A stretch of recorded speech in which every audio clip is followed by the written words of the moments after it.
여러분, 반도체 하면 딱 뭐가 떠오르세요?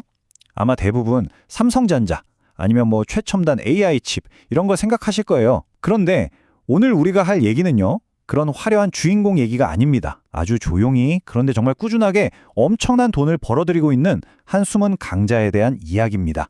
바로 이 질문이 오늘 이야기의 핵심입니다.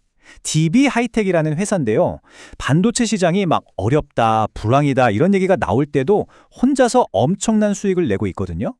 근데 재밌는 건 이 회사가 기술 경쟁의 맨 앞에 서 있는 회사가 아니라는 거예요. 아니, 어떻게 이런 일이 가능할까요? 자, 그래서 오늘 이 흥미진진한 미스터리를 풀기 위해서요. 우리가 이런 순서대로 DB하이텍의 속살을 하나하나 뜯어보겠습니다. 네, 그럼 첫 번째 순서입니다. 이 회사가 어떻게 성공했는지 알려면 당연히 도대체 뭐 하는 회사냐부터 알아야겠죠? 자, 반도체 세계는요, 크게 두 가지로 나뉜다고 보시면 돼요.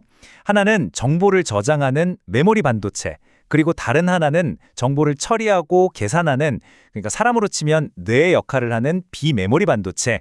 DB하이텍은 바로 이 두 번째, 비메모리 반도체 시장의 선수입니다. 근데 이 비메모리 시장 안에서도 역할이 또 나뉘어요. DB하이텍은 칩의 설계도를 직접 그리지 않아요. 대신에 다른 회사들이 기가 막히게 그려온 설계도를 가지고 그걸 실제로 만들어주는 생산 전문 공장인 거죠. 이걸 우리가 파운드리라고 부릅니다. 말하자면 반도체 업계의 초정밀 제조 장인이라고 할 수 있겠네요. 자, 이제부터가 진짜 재밌는 부분입니다. 바로 DB하이텍 전략의 핵심인데요. 어떻게 낡은 기술로 돈을 버느냐는 거죠. 보통 오래된 기술 하면 화물 광고 아니야? 이렇게 생각하기 쉽잖아요. 근데 천만의 말씀입니다. 현실은 완전 반대예요. 요즘 다들 뭐 3나노, 2나노 얘기하는데 DB하이텍은 8인치 웨이퍼에 90나노미터 이상의 공정을 씁니다. 네, 맞아요. 숫자만 보면 좀 옛날 기술 같죠? 하지만 DB하이텍은 이걸 구식 기술이라고 부르지 않아요. 수십 년간 검증된 가장 신뢰도 높은 기술이라는 엄청난 무기로 보고 있는 거죠. 아니, 그럼 이 낡은 기술을 도대체 누가 쓰냐고요? 쓰는 곳이 아주 많습니다. 예를 들어 자동차, 전력 반도체, TV나 스마트폰 화면을 켜는 칩, 그리고 온갖 사물, 인터넷 기기들. 이런 제품들은요, 사실 최신 기술보다 중요한 게 뭐냐면 바로 절대 고장나면 안 된다는 안정성입니다.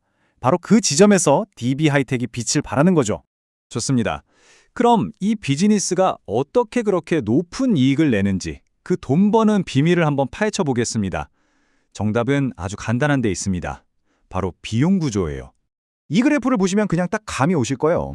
다른 회사들이 최신 공장 하나 짓겠다고 수십조 원을 쏟아부을 때 DB하이텍은 어떠냐? 이미 수십 년 전에 지어서 감가상각이 다 끝난, 그러니까 투자 원금을 다 뽑은 공장을 돌리는 겁니다. 초기 투자비가 거의 제로인 셈이죠. 그러니 매출이 조금만 늘어도 그게 거의 다 이익으로 꽂히는 말도 안 되게 유리한 구조인 겁니다. 그리고 또 하나의 무서운 비밀이 있습니다. 바로 고객 낙인 효과라는 건데요. 한번 맛보면 헤어나올 수 없는 맛집 같은 거예요. 특히 자동차나 산업장비 회사들 입장에서는 반도체 공급업체 한번 정하면 거의 안 바꿉니다. 왜냐? 칩 하나 바꿨다가 자동차에 문제 생기면 상상하기도 싫죠. 그 모든 걸 다시 테스트하고 인증받는 시간과 비용이 어마어마하거든요. 자, 그런데 말이죠. 이렇게 좋아 보이는 비즈니스에도 당연히 그림자는 있겠죠. 완벽한 건 없으니까요. 이제부터는 DB하이텍이 앞으로 넘어야 할 산들, 그러니까 잠재적인 리스크를 한번 짚어보겠습니다. 첫 번째 리스크는 어쩔 수 없는 경기 변동입니다. 이 회사가 만드는 칩들이 대부분 우리 일상 속 전자제품에 다 들어가는 범용 제품이거든요. 그러니까 사람들 주머니 사정이 안 좋아져서 스마트폰도 덜 사고 TV도 덜 사면 그 수요 감소에 직격탄을 맞을 수밖에 없는 거죠. 두 번째는 훨씬 더 현실적인 위협입니다. 바로 중국의 추격이에요. 미국이 중국의 최첨단 반도체 숨통을 조이니까 중국이 그래? 그럼 우리는 너희가 신경 안 쓰는 이 시장은 우리가 다 먹어버리겠다 하고 이 레거시 공정시장에 국가적인 투자를 쏟아붓고 있습니다. 이건 정말 위협적인 경쟁이 될 수 있습니다. 마지막 리스크는 뭐랄까? 계란을 한 바구니에 너무 많이 담았다는 점입니다.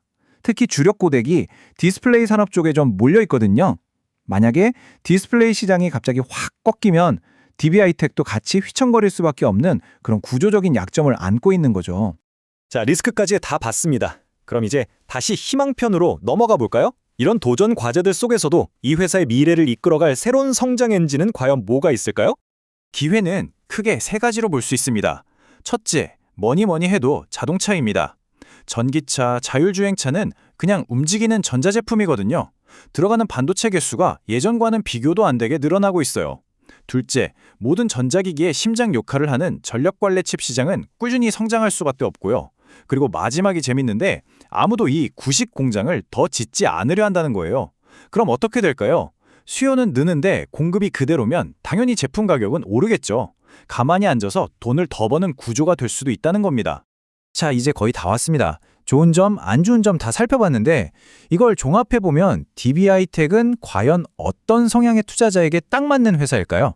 결론부터 말씀드리면 만약 여러분이 AI 테마주처럼 하루아침에 두세 배 가는 짜릿한 성장을 원하신다면 DB하이테크는 아마 좀 심심하게 느껴지실 수 있어요. 하지만 그게 아니라 강력하고 꾸준한 현금 흐름 그리고 낮은 변동성을 바탕으로 안정적인 수익을 원하신다?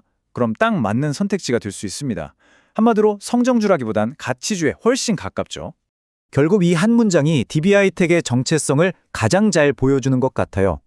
뉴스 일면에 나올 일은 없지만 어떤 경제 위기가 와도 흔들리지 않고 묵묵히 자기 할 일 하면서 돈을 버는 회사. 그런 단단한 기업이라는 거죠. 자, 오늘 분석을 마무리하면서 여러분께 이런 질문을 한번 던져보고 싶습니다. 모두가 새로운 것, 더 빠른 것, 넥스트 빅식만을 외치는 이 시장에서 어쩌면 진짜 위대한 가치는 DB하이텍처럼 화려하진 않더라도 오래 살아남는 것, 그 자체에 있는 게 아닐까요? 한 번쯤 깊이 생각해 볼 만한 질문인 것 같습니다.